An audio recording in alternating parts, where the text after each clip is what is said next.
Boa noite a todos. Hoje a gente vai falar um pouquinho sobre duas partezinhas da Bíblia, que é sobre ser o sal da terra e a luz no mundo, e também sobre o filho pródigo, certo? Então a gente vai pensar sobre essas duas partes da Bíblia que são bastante importantes e que, né, a gente tem que parar um pouquinho às vezes para pensar nelas.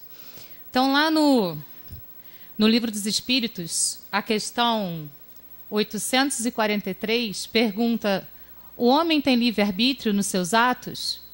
E a resposta: pois que tem a liberdade de pensar e tem a de agir. Sem o livre-arbítrio, o homem seria uma máquina. Então, a primeira coisa para a gente poder parar para pensar um pouquinho hoje é sobre essa questão do livre-arbítrio, né? Deus deu para a gente essa liberdade de pensar, de agir, mas a gente faz uma programação antes de vir para a Terra. E essa programação também faz parte do nosso livre-arbítrio. Então, dentro dessa programação que a gente fez, já está lá o nosso livre-arbítrio, a gente fez a programação direitinha, e quando a gente reencarna, a gente vai fazendo escolhas. E essa programação também vai contribuir para essas escolhas que a gente faz na nossa vida.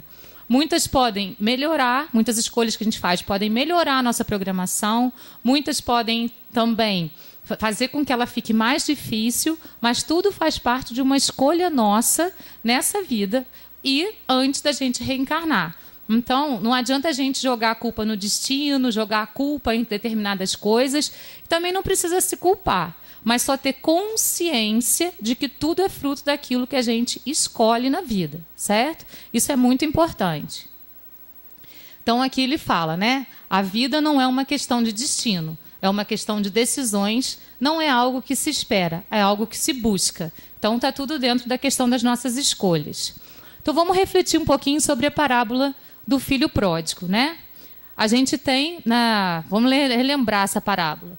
No início, o filho mais novo chega para o pai e fala com ele que ele quer ir para o mundo, né? Então, ele pede a parte da herança dele para que ele possa viver a vida fora daquele lugar em que ele se encontra ali com o pai. O pai, muito triste, porque naquela época, dar a herança para o filho em vida é como se fosse também morrer um pouquinho, né? Significava isso. Quando o filho pedia essa herança, significava que ele estava deixando o pai meio que morto, porque a herança é uma coisa que a gente recebe depois que a pessoa se vai. Então, o pai se sente muito mal, mas faz a divisão dos bens entre os dois filhos, entre o mais novo e o mais velho. E o mais novo parte para a vida. E ele vai partir para a vida e vai usar esse dinheiro de maneira inadvertida, né? Vai usar com festas, vai usar com bebidas, e com isso ele vai construindo uma série de amigos ao entorno dele. Só que chega um momento em que tem uma crise muito grande, né? E as pessoas passam por uma escassez muito grande. E o dinheiro dele vai acabando, e ele fica sem nada. E aí ele vai procurar emprego, porque não tem o que fazer. E ele consegue emprego num lugar em que ele vai cuidar de porcos. E ele não tem a comida dele, a comida que dão para ele se alimentar, é pior do que a comida que dão para os porcos. Aí ele se lembra que o pai dele, né, ele não trata os servos dessa maneira, ele trata os servos de uma maneira digna, né? A comida que o pai dele dá para os porcos é uma comida, para os empregados, é uma comida digna. Então, ele pensa, eu vou voltar lá para onde meu pai vive e vou pedir para ele um emprego, mesmo que seja para ser cuidar dos porcos. E ele vai, então, volta com toda a humildade, percebendo todos os erros que ele cometeu, né, e volta para o pai, para pedir o emprego como cuidador de porcos. Só que o pai, ao ver o filho, ele fica muito feliz, né? É a volta daquele filho. Então, se a gente parar para pensar nos nossos filhos, né, que de repente tomam um caminho errado e de repente voltam pedindo, né, perdão, percebendo os erros que cometeu, a gente vai abraçar com todo o amor, né? O pai desses dois rapazes, ele representa Deus na sua magnitude, né? Que não é um Deus que castiga, não é um Deus que oprime, é um Deus que dá o livre-arbítrio para a gente. E muitas vezes a gente faz as escolhas erradas e a gente sempre volta para Deus. E Ele sempre está aberto para receber a gente, né, de braços abertos e acolher a gente dentro daquele abraço dele. Foi exatamente a atitude do filho pródigo. E aí A gente olha aquela pessoa que errou tanto na vida e às vezes ela consegue, logo no dia seguinte, se dar bem em alguma coisa. A gente fica pensando, nossa, eu que faço tudo certo, não dá nada certo para mim. Mas para o fulano que fez tudo errado a vida inteira, olha lá, está tendo sucesso. A gente está tendo uma atitude de Deus? Foi essa atitude que o filho, né, que o irmão dele teve. Falou, nossa, mas ele fez tudo que fez, o meu pai recebe ele desse jeito? Então, o filho mais velho também não teve uma atitude recomendada por Deus, né? A atitude dos dois é que a gente vai trabalhar um pouquinho hoje. Essa atitude do filho mais velho e a atitude do filho mais novo. A gente vai parar para pensar um pouquinho nas duas atitudes. Porque muitas vezes a gente para pensar somente na atitude do filho que saiu e voltou, né? E aquele outro lá que ficou? Essa atitude dele está realmente de acordo com aquilo que Deus prega para a gente? Vamos pensar sobre isso. Então, as ideias principais, segundo o Espiritismo, dentro dessa parábola, são as seguintes. Primeira, a imutabilidade de Deus. Deus, ele é Deus, né? Ele é o ser perfeito. Então, ele é imutável, porque ele já atingiu a completa perfeição. E esse Deus é representado pelo Pai, que dá o livre-arbítrio para a gente atuar na nossa vida, mesmo sabendo que, muitas vezes, a gente está indo por um caminho que não é o mais interessante para a gente. Mas, mesmo assim, a gente tem essa liberdade, né? Então, princípio sustentado, não teoricamente apenas, mas de um modo positivo, condizente com os fatos e testemunhos da vida humana. A imutabilidade de Deus. A segunda ideia principal é a unidade do destino. A redenção completa pelo amor e pela dor, abrangendo todos os pecados. Quando a gente, muitas vezes, vai buscar ajuda de alguém, a gente vai buscar essa ajuda porque a gente já passou, a gente fez alguma coisa que não foi bacana e a gente está sofrendo, né? A gente muitas vezes busca o centro espírita através da dor. Nós, seres humanos, a gente tem talvez essa necessidade de experimentar como uma criança, né? Que está lá engatinhando e a mãe já falou 1 milhão de vezes para não botar o dedinho dentro do buraquinho da parede. E a criança vai lá e põe o dedo. A gente tem que tampar o buraquinho, ou seja, tirar o livre-arbítrio dela para ela não se machucar, né? Mas Deus dá esse livre-arbítrio para a gente. Muitas vezes ele manda a espiritualidade superior soprar no nosso ouvido assim, não vai lá não põe o dedo no buraquinho, não vai ser bom para você. Mas você não ouve a espiritualidade e vai lá e põe o dedo no buraquinho. E faz aquela coisa que a gente não devia fazer, e daí vem todo aquele sentimento de culpa, aquele sentimento e a dor, né? Então, essa questão da dor, muitas vezes, né, todas as vezes, é uma dor que a gente buscou pelas nossas atitudes impensadas, num momento de raiva, num momento de inveja, né? No momento que você olha para o outro sendo promovido lá no seu trabalho, você não foi, você acha que era mais merecedor do que ele, você deseja alguma coisa de ruim para aquela pessoa. Então, assim, todos nós aqui na Terra estamos mais ou menos no mesmo patamar. Então, todos nós já passamos por situações como essa. Existe, né, um estudo que fala que a gente reencarna num planeta de acordo com o nosso peso perispiritual. Então, se é assim, significa que todos nós aqui estamos pesadinhos, porque a gente está na Terra, reencarnando, né, na carne ainda. Então, a gente precisa ficar mais levinho para poder avançar de planeta. Então, não adianta achar que está no lugar errado, não, porque é seu peso que mandou você para cá. Foi o meu peso que me mandou para cá. Então, eu tenho de me tornar mais leve para poder reencarnar em outro planeta. E como que é essa questão de leve e pesado? A gente, quando toma uma atitude que a gente sabe que não é uma atitude bacana, dá um peso dentro da gente, não dá? Um peso esquisito, assim, fala assim, tem alguma coisa que não está batendo? É esse peso que pesa no perispírito. Quando a gente faz alguma coisa que edifica, a gente sente uma leveza, parece que a gente está flutuando. E aí a gente vai fazendo o nosso perispírito ficar mais leve. É nesses pontos que a gente pode pensar na nossa vida e se basear para poder resolver que tipo de atitude a gente vai tomar. Se ela é pesada, não faz. Se ela é leve, pode fazer, né? Então é por aí que a gente pode começar a pensar no que é bacana e no que não é bacana a gente fazer durante a nossa vida.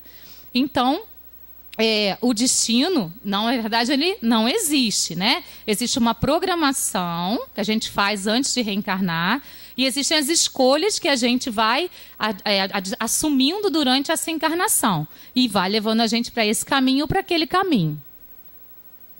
A terceira ideia principal é a lei da causalidade, ou seja, ação e reação. Causa e efeito, determinado em dado tempo o despertar das consciências adormecidas. Então, toda ação gera uma reação. Isso é uma lei da física, né? Então, existe a causa e o efeito. Então, se você faz alguma coisa, aquilo vai de alguma maneira voltar para você, como a setinha ali, a flechinha está voltando para ele, né? Deus é tão generoso que dá a liberdade de plantar o que você quiser. Mas ele é tão justo que você colhe exatamente o que plantou. Então não adianta a gente plantar laranja e querer colher uva. Não existe isso, né? Então se a gente planta amor, a gente colhe amor. Se a gente planta inveja, a gente colhe inveja. Se a gente planta injustiça, a gente colhe injustiça. Né? Pode ser nessa mesma vida, pode ser numa vida seguinte, pode ser no mesmo momento, pode ser com a mesma pessoa, pode ser com outra pessoa, mas se a gente plantou, aquilo vai frutificar para a gente. Então, por que a gente planta de maneira errada se a gente sabe que a gente vai colher exatamente aquilo? Né? Então, essa aí é outra ideia que é muito importante dentro da parábola do filho pródigo. Mais uma ideia importante. A relatividade do livre-arbítrio, o qual não pode ser absoluto a ponto de ser dado ao homem alterar os desígnios de Deus. Então, assim, muitas vezes, quando a gente tem as escolhas que a gente faz, existe a programação antes de reencarnar.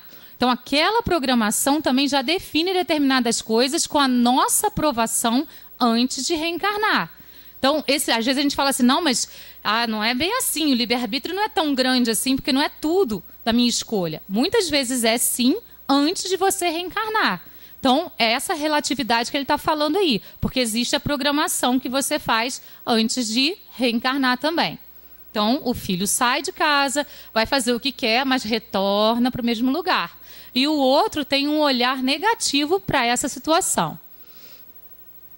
A quinta ideia, a evolução individual dos seres racionais e conscientes, de cujo número o homem faz parte, processada no recesso íntimo das almas, livre e espontaneamente, como lei natural e irrevogável. Não existe, segundo o Espiritismo, involução. Só existe evolução. A gente está fadado a evoluir. A gente pode estagnar num determinado momento na nossa vida por teimosia. Estagnação existe, mas involução não. A gente está fadado sempre a evoluir. E isso é muito bom, né? A gente chegou num determinado ponto, a gente não volta. A gente continua dali. Né? Então, por exemplo, a gente está no... Vamos fazer a metáfora do mundo com a escola. A gente está no 9º ano. Você não foi muito bem no 9º ano. Você estagna no 9º ano. Você fica no 9º ano no ano seguinte.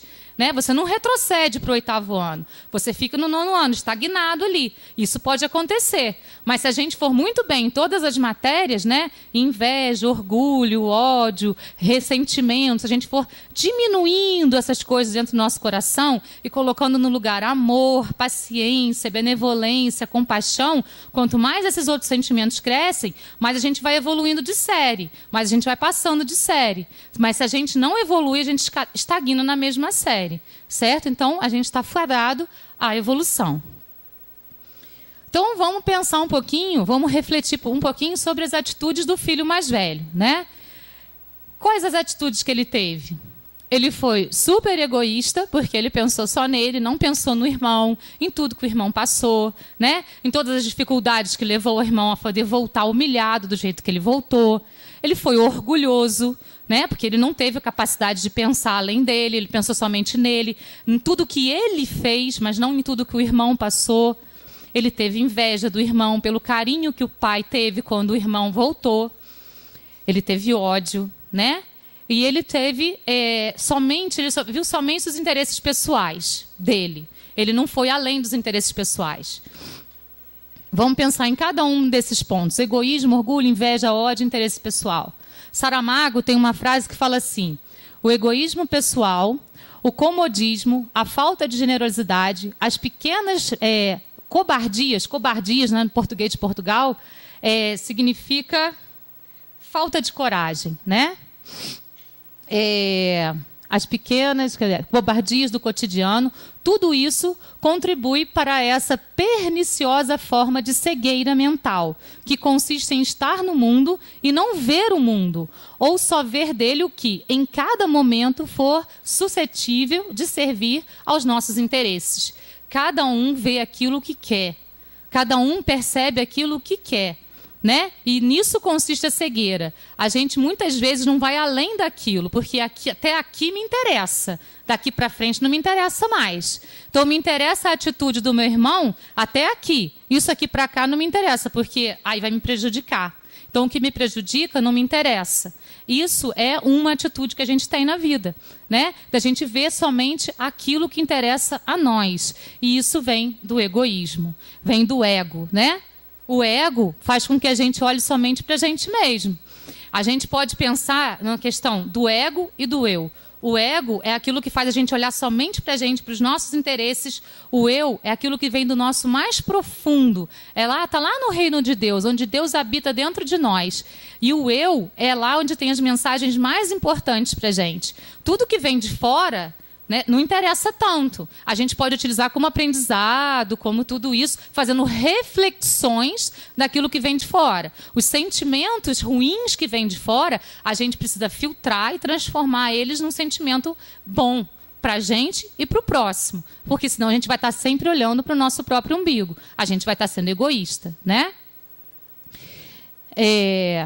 Com o egoísmo e o orgulho, isso vem lá de Kardec, que andam... Peraí.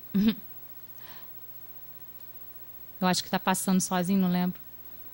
Que andam de mão dadas, haverá um caminho para o mais sagaz. Uma luta de interesses, deixa eu tentar voltar aqui, onde são pisoteadas as mais santas afeições. Então, assim, o orgulho e o egoísmo, eles andam de mão dada, porque tudo isso vem do sentimento do ego, daquele sentimento do mundo, do que eu preciso, do que eu busco, do que eu quero, do que é bom para mim, sem pensar no todo. Né? A gente tem muito essa tendência. A gente precisa, sim, aprimorar o nosso eu o tempo inteiro.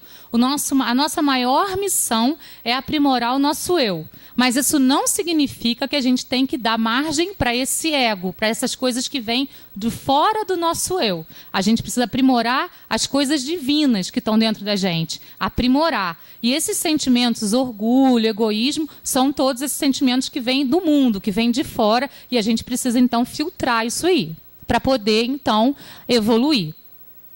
Essa imagem aí é muito interessante, porque é cada um olhando para si próprio. Né? Ele tem um espelho na frente, hoje a gente tem um celular, né? E a gente está olhando somente para a gente. Né? E a gente está esquecendo de olhar para aquelas pessoas que estão perto de nós, estão ao nosso redor, e fazer alguma coisa para que a gente possa edificar aquelas pessoas que estão ao nosso redor. Foi isso que o filho mais velho fez. Olhou somente para ele. O orgulho, né? Às vezes é difícil abrir mão de alguma coisa, mas é preciso. Kardec fala que o orgulho vos induz a julgares mais do que sois. Né? A gente julga o mundo. O tempo inteiro a gente está julgando. A gente é juiz do mundo. Tem uma passagem muito interessante naquele livro A Cabana. Não sei se vocês já leram aquele livro. Teve até um filme sobre esse livro também, em que, num dado momento, o rapaz lá que perdeu a filha é colocado como juiz do mundo. Né? E ele fala assim, quem merece sofrer? E aí ele se coloca diante dos 2 filhos dele que ficaram vivos e tem que julgar os filhos. Aí ele não consegue julgar os filhos pelas coisas erradas que ele faz. Mas são meus filhos. Mas assim Deus, né? Deus também não julga os seus filhos. Deus entende, compreende os seus filhos, compreende as necessidades dos seus filhos, as falhas dos seus filhos e vai ajudando eles a poder se reerguer. Então, a gente tem essa mania de julgar o mundo, de julgar as pessoas que estão ao nosso redor. Quanto mais a gente julgar, menos a gente consegue evoluir. né? E quanto mais a gente julga, mais a gente é julgado também. O que a gente planta, a gente colhe. Então, se eu estou julgando, eu vou ser julgado. Se eu estou sendo caridoso, eu vou receber caridade. Se eu estou sendo benevolente, eu vou receber benevolência. E tudo, então, vai vindo na mesma proporção. Existem duas formas de viver a vida. Uma é com orgulho, acreditando que sabe tudo. Outra é com humildade, sabedoria, reconhecendo que sempre há muito a aprender.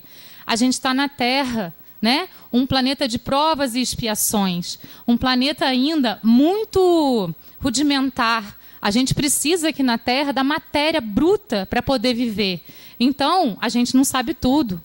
A gente não é Deus. A gente está em constante aprendizado, né? E a gente precisa ter a humildade de entender isso. A sabedoria de entender isso, que a gente vai errar muito, mas isso não é um defeito, porque a gente está em aprendizado e a gente muitas vezes aprende com o erro. Lá, né, Kardec fala, no Livro dos Espíritos também, a origem do mal reside no egoísmo e no orgulho. Os abusos de toda a espécie cessarão quando os homens se regerem pela lei da caridade. Né? A lei da caridade, a gente pode pensar na lei do amor. Quando a gente colocar a lei do amor em prática, aí sim o orgulho e o egoísmo vão começar a diminuir na gente. Né? A gente tem de dar um passo de cada vez. A gente não pode pensar que amanhã a gente não vai ter mais egoísmo e orgulho. Mas a gente pode diminuir esse egoísmo e orgulho colocando no lugar o amor. Então é um passo de cada vez para a gente poder caminhar em direção a essa evolução. Outro sentimento que ele teve com relação ao irmão mais novo foi a inveja. Inveja do pai recebê-lo tão bem depois dele ter saído, né, partido para o mundo. Então, lá no Evangelho segundo o Espiritismo, tem a passagem que diz: para o invejoso e o ciumento não existe repouso. Sofrem ambos de uma febre incessante. Então, eles estão sempre olhando para o outro, sempre buscando no outro, sempre querendo ser mais do que o outro, sempre querendo ter o que o outro tem, ou ter mais do que o outro tem, porque isso é que vale. Né? Essas questões são difíceis de a gente pensar, mas todos nós aqui na Terra temos um pouquinho desses sentimentos dentro do nosso coração. E a gente, enquanto a gente não admite isso, a gente não consegue trabalhar isso. Né? Então, quando a gente não precisa admitir para ninguém, a gente precisa admitir só para a gente mesmo. Nossa, eu tive inveja daquela pessoa. E aí eu posso trabalhar a inveja em mim. Nossa, eu fui orgulhoso naquela situação. Daí eu posso começar a trabalhar o orgulho em mim. Agora, enquanto a gente não admite esses sentimentos, porque a gente acha que é só do outro, a gente não pode trabalhar na gente e a gente não consegue dar o passo para a evolução. Então, é admitir, né, que a gente é assim. Então, a gente é muito parecido com o filho mais velho. Né? Que não compreende a bondade de Deus, que não compreende a benevolência de Deus frente aos outros filhos. A gente atua na vida muito como o filho mais velho. Talvez por isso a gente tenha afinidade com ele. A gente acha que ele está certo, né? Nossa, ele está certo, porque o outro saiu e gastou tudo. Ele ficou lá, mas ele não teve nenhuma compreensão. Ele teve esses sentimentos aí. O invejoso não vê além de si mesmo, porque todo invejoso é um egoísta nato. Ele não alcança o merecimento do outro. E então alcança o merecimento... Ele não alcança o merecimento do outro. E então alcança o merecimento do outro. Então, acho que eu digitei isso daí errado. Então, assim, o invejoso, ele só vê a ele mesmo. Ele não consegue ver além dele. Né? Então, ele está achando sempre que ele merece o que o outro teve. Mas ele não vê o que ele fez até ali para saber se realmente ele merecia. O filho mais velho, quando vê o filho mais novo, ele pensa em tudo que ele fez pelo pai, mas ele não consegue perceber todos os sentimentos que ele está tendo pelo irmão. E esses sentimentos não são sentimentos dentro do ensinamento do Cristo. Né? Isso é muito importante a gente parar para pensar. Outro sentimento que ele teve foi o sentimento de ódio. Né? Aí... o Martin Luther King diz: a escuridão não pode expulsar a escuridão. Apenas a luz pode fazer isso. O ódio não pode expulsar o ódio. Só o amor pode fazer isso. Então, quando a gente está num lugar muito escuro, ou quando a gente está numa escuridão interior, a gente precisa deixar acender uma luz para que ela possa guiar os nossos caminhos. Né? E quando a gente está cego de ódio, a gente já tem essa expressão, né? Cego de ódio, a gente fica com o olho fechado e a gente não enxerga a luz. Só se a gente abrir o olho é que a gente vai poder ver. Então o ódio cega e a gente não consegue ver um passo à nossa frente. E aí a gente faz um monte de coisa na cegueira, né? Reparem que todos esses sentimentos estão interligados, né? Quando a gente fala de egoísmo, a gente fala de orgulho. Quando a gente fala de inveja, a gente fala de egoísmo. Quando a gente fala de ódio, a gente também fala de egoísmo. São todos sentimentos que estão vindo do mundo para dentro da gente. E a gente está permitindo. Lá no Evangelho segundo o Espiritismo, ele coloca lá: amai os vossos inimigos, retribuir o bem com o mal, deixando de lado o interesse pessoal. Retribuir o mal com o bem, na verdade. Eu estou digitando tudo ao contrário hoje. Então, a gente precisa amar os nossos inimigos e retribuir aquilo que o outro fez de mal com o bem. Então, se alguém chega para a gente com raiva, com ódio, com ressentimento, quando essa pessoa vem com toda essa carga negativa, porque é uma energia muito forte, ao invés de a gente abraçar aquela energia para a gente pode devolver amor, se é amor que a gente tem para dar. Né? Eu não sei, se a gente tem amor para dar, a gente pode doar amor, ao invés de pegar todo aquele sentimento, toda aquela energia, trazer para a gente e retribuir na mesma moeda. Aí é uma escolha nossa, que a gente pode fazer, e lá no Evangelho está escrito, a gente precisa devolver bem ao mal, certo? Interesse puramente pessoal foi outra atitude do filho mais velho, né? Leva à falta de misericórdia e de compaixão. Aí tem uma fala do Chico Xavier assim: quando alguém lhe magoar ou ofender, não retruque, não responda da mesma forma, apenas sinta compaixão daquele ser que precisa humilhar, ofender ou magoar para sentir-se forte. Tem pessoas que precisam magoar, ofender, para poder se mostrar superior. Será que ela está sendo superior? E para eu ser superior, eu vou retribuir igual? Fala, mas ele me ofendeu, eu vou ter que ofender também? Ué, eu tenho esse direito? Você tem esse direito? Ou será que a gente pode retribuir com amor como Jesus ensinou? Jesus ensinou isso para a gente, né? Deram um tapa na cara dele, ele deu a outra face. Então a gente pode retribuir o mal com o bem. É uma escolha. O Chico também tem uma passagem muito legal, que ele fala assim: quando você ficar com raiva de alguém, bebe um gole d'água. Não engole, pode deixar na boca. Deixa na boca, deixa na boca. Até a raiva passar, aí você pode engolir. Né? Então, deixa a água na boca, não fala. Se você não tem nada de bom para falar, não fala. É preferível, porque assim pelo menos você não retribuiu aquilo. Você ficou e conseguiu se segurar. De uma próxima vez, talvez você não precise colocar água na boca. Você possa ter uma palavra de amor para dar para aquela pessoa. Um abraço, né? Às vezes a pessoa está nervosa, você dá um abraço. Você corre o risco, às vezes, de levar um tapa e tal, mas tenta dar um abraço na pessoa, porque isso vai transmitir uma energia de amor. E talvez ela se acalme um pouco, né? Agora a gente vai refletir um pouquinho sobre as atitudes do filho mais novo. Ele saiu, fez tudo aquilo, né? Foi esbanjar, mas quando ele volta, ele tem arrependimento, expiação e reparação, certo? Então vamos pensar nisso. Toda reação que escolhemos realizar causa traços em nós mesmos, na pessoa atingida e na comunidade que nos acompanha. Então, quando a gente faz um ato que não é muito interessante, não é só para a gente que a gente está fazendo. Isso vai causar alguma coisa em muitas pessoas. Na gente, em quem a gente fez e na comunidade toda que está nos acompanhando. Uns vão ficar a seu favor, outros vão ficar contra você, vai ter sempre aquelas opiniões, ou todo mundo vai achar aquela sua atitude estranha. Então, a gente deixa traços, né? É como um efeito dominó. A gente faz uma coisa, empurra, vai deixando um rastro por onde a gente passa. O que seria o arrependimento?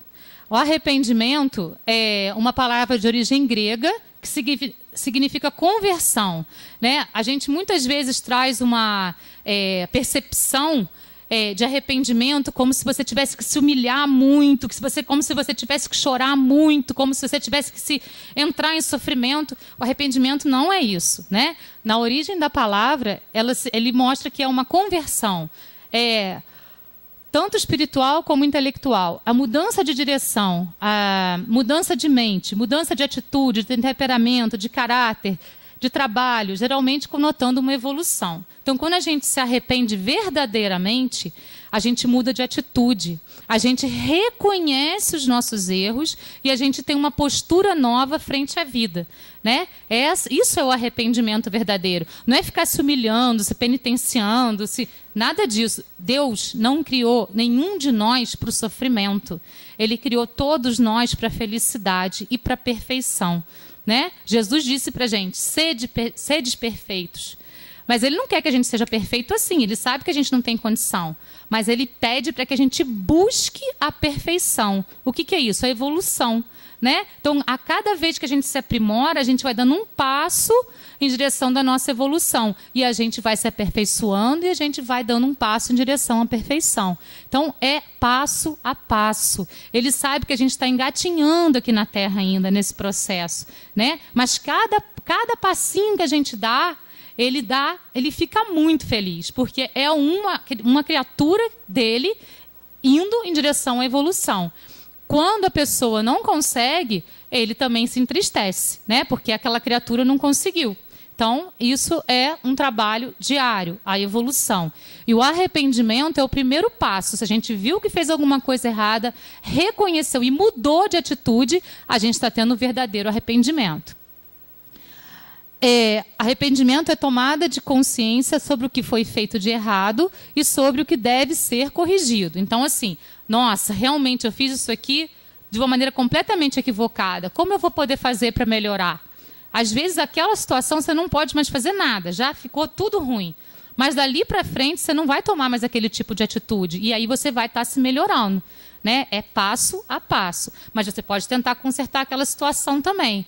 Mesmo que a pessoa tenha partido, tenha ido para outro país, tenha ido para outro estado, você não tenha mais contato, ou mesmo que ela já tenha desencarnado, você pode fazer. Se você reconheceu o erro naquele momento, alguma coisa que você achou que você não fez de uma maneira positiva, você pode direcionar uma oração para aquele momento, porque a oração chega em qualquer momento, seja passado, seja futuro, seja presente. Você direciona uma oração para aquele momento, pede para aquele momento ser curado e as coisas vão melhorar. Certamente vão. Isso é um exercício bem interessante para a gente fazer com todas as atitudes que a gente acha que não foram legais no momento anterior da nossa vida. Outra coisa pela qual o filho mais novo passou foi pela expiação, né? Então, o que seria expiação? O vocabulário expiação é oriundo do latim, expiatione, e significa reparação ou sofrimento pelo qual se repara uma culpa. A culpa, gente, a gente mesmo atribui as culpas para a gente. A gente é que tem a percepção daquilo que a gente fez, de bom ou de ruim, e a gente, quando faz uma coisa que não é muito bacana, vem a culpa. E essa culpa a gente precisa curar também. Porque se a gente não cura essa culpa, e muitas vezes ela vem através da expiação, a gente vai ter, mais para frente, a gente vai gerar um karma na nossa vida. Então é importante resolver aquela culpa que você tem nessa existência ainda. Então, se você tem uma culpa com uma pessoa que você nunca mais vai ver, a mesma coisa, pensa naquela pessoa, pensa no momento em que aconteceu o fato e faz uma oração para aquele momento, pedindo a cura dessa culpa. Isso é um exercício maravilhoso. Vocês vão ver um resultado maravilhoso na vida de vocês. Se for uma pessoa com quem você possa ainda conversar, mas ela não quer conversar, a mesma coisa, direcionando oração. Se você pode falar com ela ainda, você fala com ela. Nossa, em determinado dia eu fiz isso, isso, isso com você, me perdoa. Aí, às vezes ela vai falar assim, nossa, nem lembrava mais. E você está, né, aquela culpa dentro de você, para a pessoa não representou grandes coisas. Ou pode ter representado também. E o ato de você chegar para ela e pedir desculpa já vai desfazendo aquilo que tem dentro de você. Porque isso é um peso. E tudo que pesa, lembra que a gente falou no início? Faz o seu perispírito ficar mais pesado. Então, a gente precisa ir se livrando desses pesos para que a gente torne o nosso perispírito mais leve. À luz do Espiritismo, entendemos expiação como a alavanca que move o espírito estacionário ao caminho da perfeição. Então, muitas vezes, a gente precisa da dor, a gente precisa do sofrimento para poder passar por determinada coisa e aprender com aquilo. Nós, encarnados, somos assim. A gente, às vezes, precisa dessas coisas, né? Expiação ou sofrimento, sofrimento ou dificuldade que leva ao total entendimento e depuração do mal causado. A expiação varia segundo a natureza e a gravidade da falta. A mesma falta pode, assim, provocar expiações diferentes segundo as circunstâncias atenuantes ou agravantes nas que ela foi cometida. Por isso que quando o irmão mais velho julga o irmão mais novo e acha que ele não merecia ser recebido pelo pai daquele jeito, ele está errando. Porque um erro, muitas vezes, de um ou de outro, não é tratado da mesma forma pela espiritualidade. Depende de cada ser, e cada ser é único e irrepetível. Todos nós aqui somos únicos. E nisso mora a grandeza de Deus. Ninguém pensa igual, ninguém atua igual, ninguém é igual. Cada um é único em si próprio. E cada um vai expiar de uma maneira diferente. É só a gente olhar, quem tem mais de um filho, a gente cria os filhos tudo igualzinho. Mas sai cada um de um jeito. Não tem como sair tudo na mesma, né, linha de fabricação. É tudo, cada um de um jeito. Assim são os filhos de Deus. Cada um é de uma maneira completamente diferente do outro. E a reparação, né, que foi a última parte da trajetória dele. Ele volta humilhado para o pai. A reparação, também considerada lei de reabilitação moral dos espíritos, poderá dar-lhe desta vida com a prática do bem, da caridade, da amorosidade, do afeto com os nossos semelhantes, onde iremos liquidando os débitos que trazemos de tempos imemoriais, onde nos comprometemos infringindo as leis sábias de Deus, pelo nosso orgulho, vaidade, egoísmo, prepotência, maledicência, paixões e mau uso, enfim, das nossas faculdades. Então, o filho mais velho, na atitude dele, teve todas essas coisinhas aí, ó. E ele está criando débito para ele. Percebe? Ó, você dá, você recebe. Você planta, você colhe. Então, se ele plantou tudo isso, o que ele vai receber em troca? E o filho mais novo, ele reconheceu o erro e está buscando a reparação. Então, ele vai buscar o perdão. Se ele está plantando isso, ele vai colher isso. É muito importante a gente pensar no que a gente está plantando. Quando a gente reclama, nossa, minha vida está difícil, o que eu plantei para fazer minha vida ficar difícil hoje? Né? A gente precisa pensar nisso. Vamos dar uma passadinha aqui, porque meu tempo está meio que acabando, né? Cada um desses 3 passos são enormes conquistas de alta dificuldade em nosso estágio evolutivo. É sempre motivo de comemoração íntima quando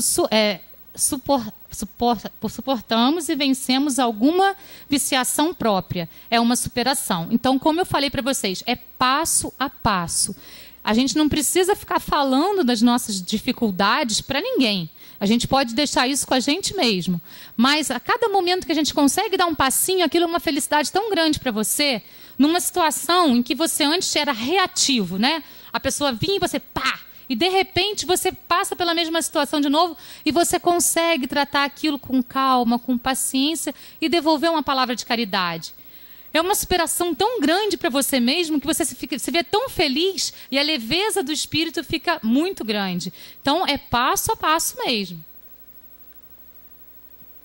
Então, a bondade de Deus, admirai, no entanto, a bondade de Deus, que nunca fecha as portas ao arrependimento. O arrependimento é isso, né? Esse reconhecimento daquele problema que você teve e a mudança de atitude, não é ficar chorando lá, se humilhando, estou arrependido, eu fiz isso, eu fiz isso. Não é isso, né? Você percebeu o erro e muda de atitude. Nisso mora o arrependimento. E foi isso que o filho pródigo, né, buscou quando ele voltou para casa. Então, a gente pode refletir sobre as atitudes do filho mais novo e do filho mais velho. Nenhuma delas está dentro daqueles ensinamentos do Cristo. Nenhuma. Nem a atitude do filho mais novo e nem a atitude do filho mais velho. O mais novo, pelo menos, voltou atrás, se arrependeu e tentou mudar de atitude. Então, ele está mais dentro da lei de Deus do que o filho mais velho, que teve todos aqueles sentimentos negativos em relação ao irmão dele. Então, o Cristo deixou a mensagem para a gente evoluir, para a gente buscar sempre a perfeição. Ele disse para a gente que a gente precisa ser a luz do mundo, o sal da terra, né? Então, o sal, se a gente pensar assim, ó, quando a gente está fazendo uma comida, se a gente botar a quantidade de sal exata, a comida fica perfeita. A gente come aquilo com, né, prazer, com gosto. Mas se a gente exagerar um pouquinho no sal, pronto, já estragou a comida toda. Mas se a gente deixar sem sal, também não fica tão bom assim. Então, o que seria ser o sal da terra? O que o Cristo quis dizer com isso para a gente? Que a gente tem que ser na medida, nem mais, nem menos. A gente tem que ser na medida, a gente pode ser na medida, né? A gente pode escolher ser na medida. Então, a gente não precisa ser reativo. Existe uma diferença entre essas duas palavras, reação e ação. A reação vem dos instintos. Os animais reagem. Quando eles se sentem em perigo, eles reagem. Nós já passamos dessa fase, né? Lembrando lá no Evangelho, instintos, sensações e sentimentos. Nós estamos no meio do caminho aqui, nas sensações. Deixamos os instintos lá atrás, mas a gente muitas vezes é instintivo ainda quando a gente reage a determinadas situações. Então a gente pode escolher agir, né? Então quando a gente age, a gente está fazendo isso com consciência, com plenitude. E a gente está tendo esse sentimento da ação do próprio eu.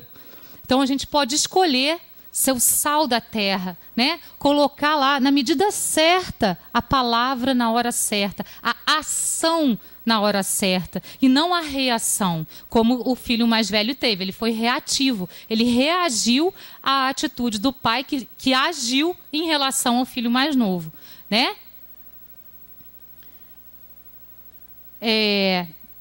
Tem uma fala do Haroldo Dutra Dias, que é um palestrante que eu gosto muito, né? Ele fala assim: a gente precisa aprender a florescer onde Deus nos plantou. Olha que lindo que é isso. A gente não está no lugar que a gente está à toa. Se Deus plantou a gente ali, é porque é ali que a gente tem que fazer alguma coisa.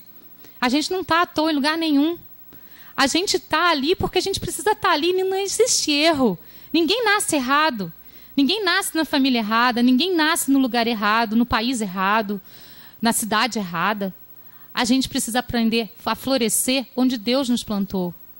Isso é muito lindo, né? Imagina só se a gente consegue seguir a esse ensinamento, a gente vai poder contribuir com nós mesmos, que é muito importante, porque a nossa evolução é a nossa maior missão. Mas quando a gente evolui, tudo que está ao nosso redor evolui junto com a gente. Porque as nossas atitudes em relação ao outro vai se modificar. E o outro vai se modificar com você. Não tem como ele não se modificar. Se ele não conseguir se modificar, ele vai se afastar de você. Então, se a gente floresce onde a gente for plantado, a gente leva a luz para onde a gente está. E aí a gente é a luz do mundo. E aí a gente segue ao ensinamento daquilo que o Cristo deixou para a gente. Sejai o sal da terra e a luz do mundo. Então a gente precisa ser na medida. E quando a gente é na medida, a gente se transforma em luz. E a gente ilumina tudo que está ao nosso redor. Só existe treva onde não existe luz. Se a gente está num escuro completo, alguém acende um fósforo, acabou o escuro. Então, se a gente é uma fagulha de luz para as pessoas que estão ao nosso redor, para a gente mesmo, em primeiro lugar, e para aquilo que está ao nosso redor, a gente vai levar muita coisa boa para o outro, né? Então, a gente pode levar esse pensamento do Haroldo Dutra, que eu achei perfeito. A gente precisa aprender a florescer onde Deus nos plantou. Eu espero que eu tenha levado uma mensagem interessante para vocês, que vocês possam sair com um coração renovado, com luz no coração e buscando o seu sal da terra, né? Buscando nem ter a atitude do filho mais novo, nem do filho mais velho, mas buscando aquilo que Deus pediu para a gente. Sede perfeitos, sede o sal da terra e a luz do mundo. Gratidão.